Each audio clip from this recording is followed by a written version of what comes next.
కన్యాభరణి సంజాతం వాధూలకులభూషణం శ్రీరంగార్యగురోః పుత్రం షఢగోపమహం భజే. అస్మత్ గురుభ్యో నమః. భగవత్ బంధువులరా, ఇప్పుడు మాఘమాస వైశిష్ట్యాన్ని ఒక్కసారి తెలుసుకుందాం. మాఘము, పాల్గుణము, మార్గశీర్షము, కార్తీకము ఇవన్నీ చాంద్రమానంలో వచ్చేటువంటి మాసాలు. అంటే పూర్ణిమ నాడు ఏ నక్షత్రం ఉంటే ఆ నెలకు ఆ మాసం పేరు వస్తుంది. చిత్రా నక్షత్రం ఉంటే చైత్రమాసం, విశాఖ ఉంటే వైశాఖ మాసం, జ్యేష్ఠ ఉంటే జ్యేష్ఠమాసం, ఇలాగే మఖా నక్షత్రం ఉంటే మాఘమాసం. ఏ పూర్ణిమ నాడు మఖా నక్షత్రం ఉందో ఆ మాసాన్ని మాఘమాసం అంటాం. మఖా నక్షత్రం పితృదేవతల నక్షత్రం. మఖాసు పితరః యజంతి అని శాస్త్రం.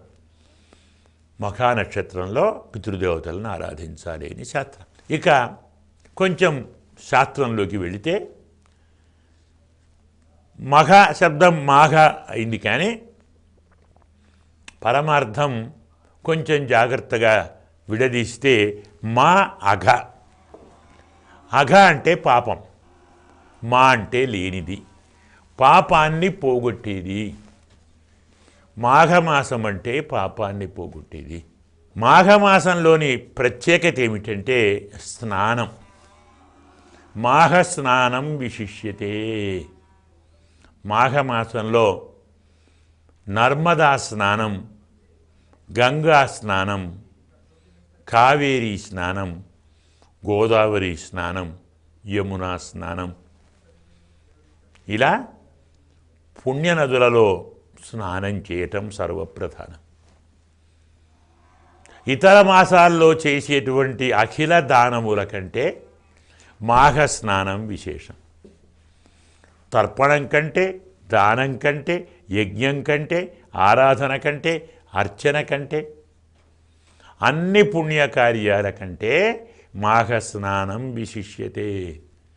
దానాత్, యజ్ఞాత్, అధ్యయనాత్, జ్ఞానాత్ స్నానం విశిష్యతే.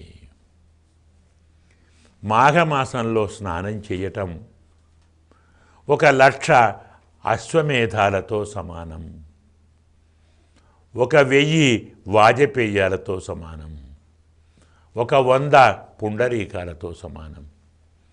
మన ఇంట్లో కాకుండా తప్పకుండా మాఘమాసంలో నదీ స్నానం విశిష్యతే.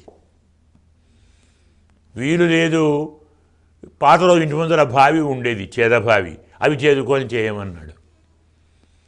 శక్తి ఉంటే ఊరికవతల దిగుడు బావి అని అంటాం. పాత రోజుల్లో పొలాలు సేద్యం చేస్తున్నప్పుడు పెద్ద బావి ఉండేది, దానితో మూటతో నీళ్లు నడిపేవారు, దాన్ని దిగుడు బావి అంటాం. అక్కడ చేయొచ్చు. కాకుంటే పుష్కరిణిలో చేయొచ్చు, చెరువులో చేయొచ్చు, సరస్సులో చేయొచ్చు. నదిలో చేస్తే విశేషం. గంగా స్నానం విశేషము అంటారు. ఒక మహానుభావురాలు కథ చెప్తారు మనకు పద్మపురాణంలో. ఒక మహానుభావురాలు పార్వతీ పరమేశ్వరుల భక్తురాలు. ఆమె పేరు కూడా నర్మద. ఆమె పార్వతీ పరమేశ్వరులను పూజిస్తూ సేవిస్తూ నాకు కూడా పరమేశ్వరుడి వంటి భర్త కావాలి అని కోరుకుంది. ఆ మాట పార్వతితో చెప్పింది. అలాగే అమ్మ, తప్పక లభిస్తాడు, నీవు నీ వ్రతాలు ధర్మాలు ఆచరించు, మమ్మల్ని సేవిస్తే చాలు, అన్నీ వస్తాయి కదా. కానీ ఆమె తనకు రాబోయే భర్త గురించి ఆలోచిస్తూ పార్వతీ పరమేశ్వరుల యొక్క పూజను నిర్లక్ష్యం చేసింది. నిరంతరం కోరిక వలయంలో మునిగిపోయి పరవశించి ఆ మదంలో విహరిస్తూ ధర్మాన్ని మరిచిపోయింది. ఆలోచనలో కూడా మార్పు వచ్చింది. పెద్దలను ఆరాధించలేదు, పార్వతీ పరమేశ్వరం కూడా మరిచిపోయింది. అరణ్యాల్లో తిరుగుతూ అలా వెళుతూ ఒక బ్రహ్మరాక్షసునితో భక్షించబడింది. అప్పుడైనా కానీ పార్వతీ పరమేశ్వరులను స్మరించవచ్చు కదా. అలా స్మరించక తనకు వచ్చే జన్మలో మంచి వరుడు కావాలి అని స్మరించింది. అందుకే ఆమె కూడా బ్రహ్మరాక్షసిగానే పుట్టింది. బ్రహ్మరాక్షసి అయిన తరువాత పార్వతీ పరమేశ్వరులు దయాళువులు కాబట్టి హిమవత్పర్వతంలోని గంగా ప్రవాహం దగ్గర ఆమెను ఉంచారు. అక్కడ తిరుగుతూ ఉంది. అక్కడ ఉన్నటువంటి వారందరినీ భక్షిస్తూ కాలం గడుపుతూ ఉంది. ఒకనాడు అక్కడికి సాక్షాత్తు ఒక మహర్షి వచ్చాడు, మహానుభావుడు. ఆ మహర్షి అతన్ని కూడా తినాలని ప్రయత్నిస్తే ఒక హుంకారంతో అతను ఆమెను దూరంగా తరిమేశాడు.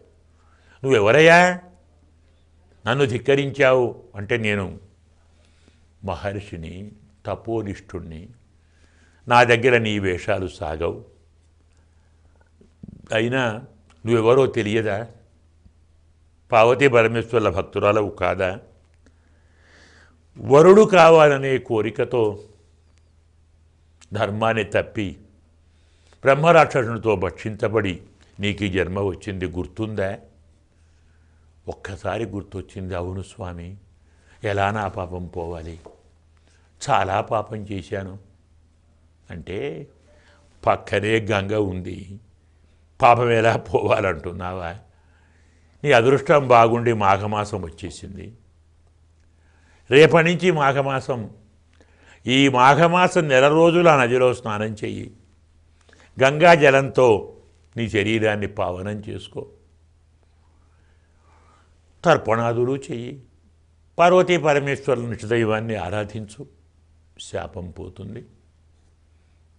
అలాగే నీలాగా ఎవరెవరు శాపంతో ఉంటారో వారందరి శాపాన్ని కూడా నువ్వు పోగొట్టు.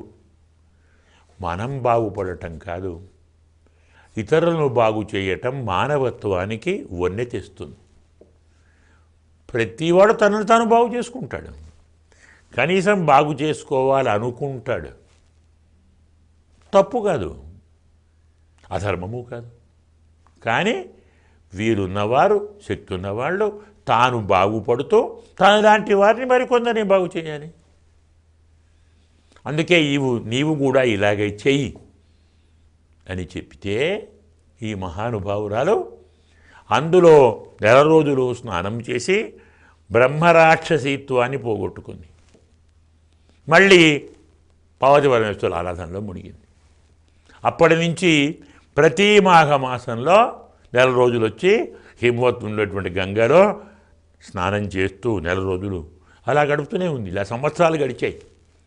ఒకసారి ఒక మాఘమాసంలో స్నానం చేసి ఆమె తిరిగి వస్తూ ఉంటే ఒక పెద్ద రాక్షసుడు ఆమెను తినాలని ముందరికి వచ్చాడు. చూచింది ఆమె, తన చేతిలో తీర్థం ఉన్నాయి, వాడి మీద చల్లింది. వాడు వణికిపోయాడు. మంటలు వచ్చాయి. అమ్మా, ఎవరు తల్లి నీవు? నాకెందుకో నిన్ను చూస్తే రాక్షసత్వం పోతున్నది, ప్రేమ పుడుతున్నది, దయ కలుగుతున్నది, పశ్చాత్తాపం కలుగుతుంది. ఎవరు తల్లి నువ్వు? నాన్న, నీవెవరో నాకు తెలుసు. మాఘమాసంలో మీ పితృశ్రాద్ధం వచ్చింది, అప్పుడు నీవు పితృశ్రాద్ధాన్ని చేయలేదు. శక్తి ఉండి కూడా మానేశావు. ధనము ఉంది, విభోగం ఉంది, అవకాశం ఉంది, శక్తి ఉంది, మానేశావు. దానివల్ల నీవు నీ పితరుల ఆగ్రహానికి గురై బ్రహ్మరాక్షసత్వాన్ని పొందావు. నాకు నీ కథ తెలిసింది. నీవు కూడా నీలాగే కామాసక్తురాలనై పెద్దలను పూజించడం మానేసి నీలాగే రాక్షసత్వాన్ని పొందాను. ఒక మహర్షి దయదరిచి నాకు ఈ రూపాన్ని ఇచ్చాడు. ఈ గంగలో స్నానం చేశాను, మాఘమాసం వచ్చింది, గంగలో స్నానం చెయ్యి. 2 రోజులు చెయ్యి, రక్షసత్వం పోతుంది. దానము చెయ్యి. స్నానం వెంటనే దానం చెయ్యాలి, గుర్తుంచుకోవాలి. ఒక మాఘమాసమే కాదు, ఏ మాసంలో నదీ స్నానం చేసినా నదీ స్నానం చెయ్యగానే దానం చెయ్యాలి. తర్వాత జపం చెయ్యాలి. శక్తి ఉంటే హోమం చెయ్యాలి. దాని తర్వాత పిండ ప్రదానం చెయ్యాలి, అంటే శ్రాద్ధం చెయ్యాలి. స్నానము, దానము, జపము, హోమము, శ్రాద్ధము, ఈ పంచాంగములు స్నానాంగములు, పుణ్యతీర్థ అంగములు. ప్రత్యేకించి మాఘమాసంలో సూర్యోదయం కంటే ముందు లేవాలి. మీకు దగ్గరలో ఉన్న నదిలోకి వెళ్ళాలి, స్నానం చెయ్యాలి. అక్కడే తర్పణాదులు. మాఘమాసంలో ప్రతి క్షణం పుణ్యదినమే. అమావాస్యే కాదు, అష్టమే కాదు, చవితే కాదు, పంచమే కాదు. ప్రతి తిథి పుణ్యమే, ప్రతి క్షణం పుణ్యమే, ప్రతి అవకాశం యోగ్యమే. అంతేకాదు మాఘమాసంలో పగలు ఎంత గొప్పదో రాత్రి కూడా అంత గొప్పది. మాఘే దివారాత్రం స్నాయీత అని శాస్త్రం. పగలు చేయొచ్చు, రాత్రి చేయొచ్చు. సామాన్యంగా మొదటి జాము అయిపోగానే నదిలోకి దిగకూడదు అని శాస్త్రం. కానీ సంక్రాంతిలో, గ్రహణంలో, పుష్కరాలలో, మాఘమాసంలో రాత్రి స్నాన నిషేధం లేదని శాస్త్రం. ఉండదు, ఎప్పుడైనా చేయొచ్చు. చేసిన వెంటనే తర్పణం చెయ్యి, వెంటనే దానం చెయ్యి, జపం చెయ్యి, హోమం చెయ్యి, శ్రాద్ధము చెయ్యి. మాఘమాసంలో నదీ శ్రాద్ధానికి పగలు రాత్రన్న తేడా కూడా లేదు. నరాత్రవు నాపివా దివా నిషేధ విద్యుతే లోకే మాఘే స్నానం విశిష్యతే. మాఘమాస స్నానం అంత గొప్పది. ఇంకా పుణ్యక్షేత్రానికి వెళితే, అంటే నది ఉండాలి, పక్కన దేవాలయము ఉండాలి, ఉంటే మరీ మంచిది. నదిలో స్నానం చేసి, దానం చేసి, జపం చేసి, హోమం చేసి, శ్రాద్ధము చేసి,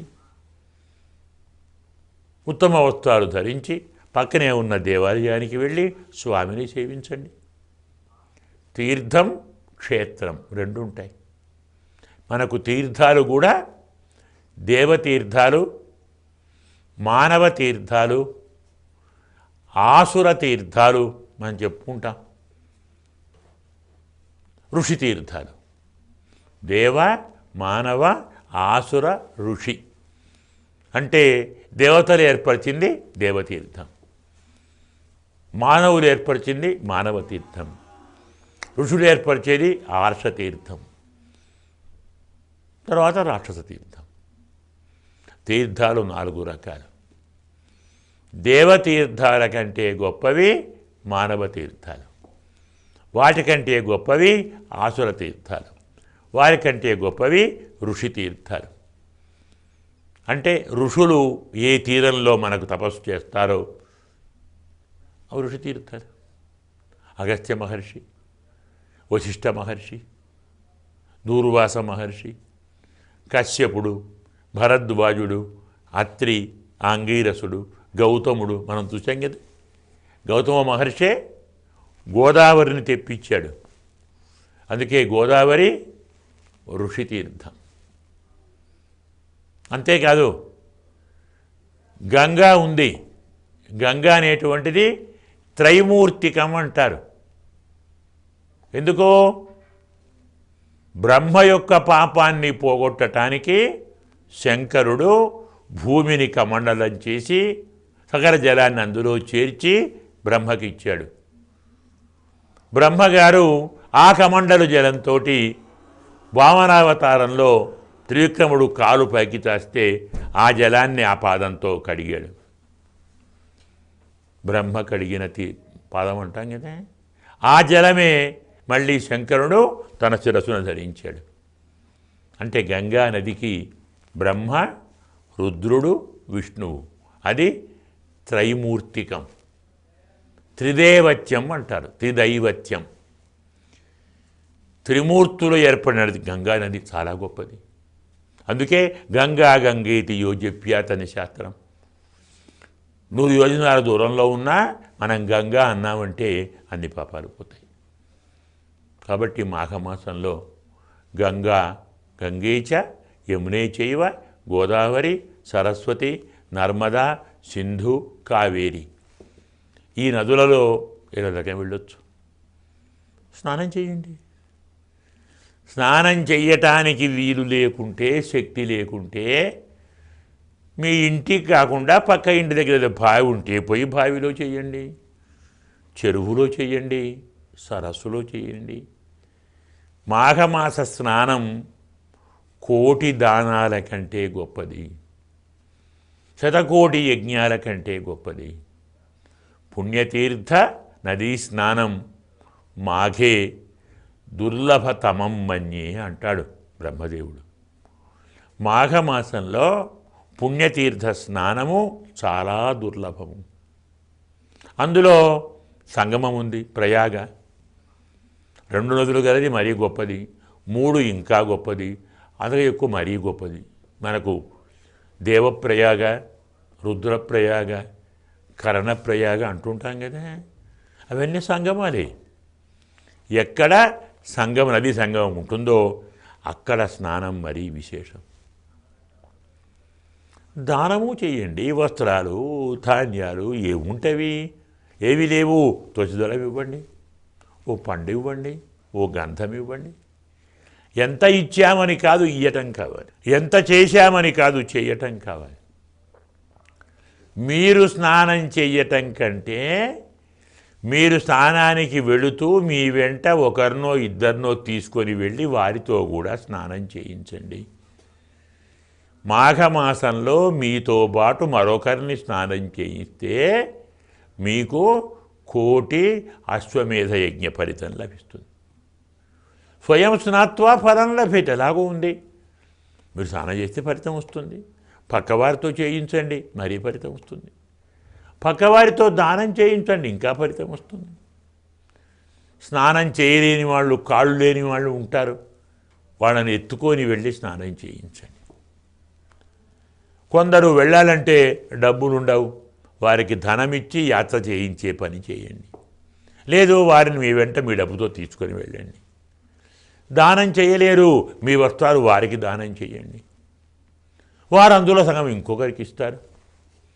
స్వయం తీర్ణ పరాంతరయతి. మనము తరిద్దాం, పక్కవారు తరిద్దాం. బ్రాహ్మీ ముహూర్తంలో లేవండి. మాఘమాసే సకల దేవతా ప్రీత్యర్థం, ఆత్మశుద్ధ్యర్థం, అశేష అఘ నిర్హరణార్థం నదీ స్నానం కరిష్యే. అది కూడా మాఘ నదీ స్నానం కరిష్యే అని సంకల్పం చెప్పి స్నానం చేయండి. తరువాత మీరు ఏ నదిలో స్నానం చేస్తారో ఆ నదిని పూజించండి. గంధ, పత్ర, పుష్ప, పసుపు, కుంకుమ, ధూపం. ఇప్పుడు చాలామంది అంటున్నారు కదా, పూజ చేస్తే నీళ్ళు కలుషితం అవుతాయి. అవుతాయా? అవుతాయి. నీళ్లు కొంచెమే ఉంటే నదిలో ఎన్ని ఉంటాయి నీళ్ళు? నిరంతరం ప్రవహించే నీళ్ళలో కలుషం ఎక్కడిదండి? మనము స్నానం చేయటానికి మనలాంటి వాళ్ళు 1,00,000 మంది స్నానం చేయటానికి కావాల్సిన జలం మన దగ్గర లేకుంటే ఇంకెందుకండి పుణ్యభూమి? నదులు రావాలి, ప్రవాహం రావాలి అంటే వర్షాలు రావాలి అంటే మనం పుణ్యం చేయాలి కదా. పుణ్యం చేస్తేనే వర్షాలు వస్తాయి, యజ్ఞం చేస్తేనే వర్షాలు వస్తాయి, దానం చేస్తేనే వర్షాలు వస్తాయి, ధర్మం ఆచరిస్తేనే వర్షాలు వస్తాయి. మనము దానము మానాం, ధర్మము మానాం, యజ్ఞము మానాం, వర్షాలు మానాయి. మనము తప్పు చేసి వర్షం లేకుండా చేసి జలం కొద్దిగుంది, జలాన్ని పూజించకండి, న్యాయమా అండి? అన్నం సరిపోయేంత లేదు కాబట్టి ఒక్కరే తినండి అంటే ఏం న్యాయం అండి? ఇంట్లో ఉన్నవారికి సరిపోయే అన్నం సంపాదించడం నీ ధర్మం. స్నానం చేసే జలం సంపాదించడం రాజు ధర్మం. రాజు ధర్మం ఆచరిస్తే వర్షాలు పడతాయి, ప్రవాహం వస్తుంది. అందుకు జలాన్ని పూజించండి, స్థలాన్ని పూజించండి, బ్రాహ్మణులను పూజించండి, ఋషులను పూజించండి, దేవతలను పూజించండి. మీ దగ్గర ఉన్న దానిలో వారికి దానము చేయండి. శక్తి ఉంది, భోజనం పెట్టండి, వస్త్రం ఇవ్వండి. ఇలా మాఘమాసంలో ప్రతిరోజు త్రిస్నాయి అన్నాడు. శక్తి ఉంటే మాఘమాసంలో ప్రతిరోజు నదిలో 3 సార్లు స్నానం చేయండి. చేత కాకుంటే 2 సార్లు చేయండి.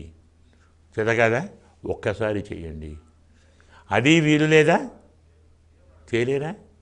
ఇంట్లో కూర్చొని మీరు స్నానం ఏ జలంతో చేస్తున్నారో ఆ జలంలో నదుల తీర్థాన్ని ఆవాహన చేసి ఈ తీర్థాన్ని నదీ తీర్థం అనుకొని నేను మాఘ స్నానం చేస్తున్నాను, పరమేశ్వర పరమాత్మ నాకు మాఘ స్నాన ఫలితాన్ని ప్రసాదించు అని ప్రార్థించి ఆ జలంతో స్నానం చేయండి. లేదు నదికి వెళ్ళిన వారు తీర్థం తీసుకొని వస్తే దాంతో స్నానం చేయండి. ఆ తీర్థాన్ని మీ తీర్థాల్లో కలుపుకొని 10 మందికి ఇవ్వండి. ఈ రీతిలో ప్రతి మాఘమాసం ప్రతి పూట స్నానం చేయండి. వీలుంటే, వీలు లేదు ఒక పూట చెయ్యండి. తప్పకుండా స్నానం చేయండి. పుణ్యతీర్థాలలో చేయండి, పుణ్యక్షేత్రాల్లో చేయండి. స్నానం చేయండి, దైవాన్ని దర్శించండి, దానం చేయండి, జపం చేయండి, హోమం చేయండి, తర్పణం చేయండి, శ్రాద్ధం చేయండి. మాఘమాసంలో ఈ 6 విశేష ఫలితాన్ని ఇస్తాయి. తప్పకుండా వాటిని ఆచరించండి, పక్క వారితో ఆచరింపచేయనండి. మాఘస్నానం కోటి వాజిమేధేభ్య వరం. జ్ఞాపకం ఉంచుకోండి. కోటి అశ్వమేధాల కంటే మాఘస్నానం గొప్పది. మాఘంలో దానం గొప్పది, మాఘంలో యజ్ఞం గొప్పది, మాఘంలో దైవ దర్శనం గొప్పది. చేతనైనన్ని చేయండి, చేయించండి, ఫలితం పొందండి, పొందించండి. అస్మద్గురుభ్యో నమః. స్వస్తి.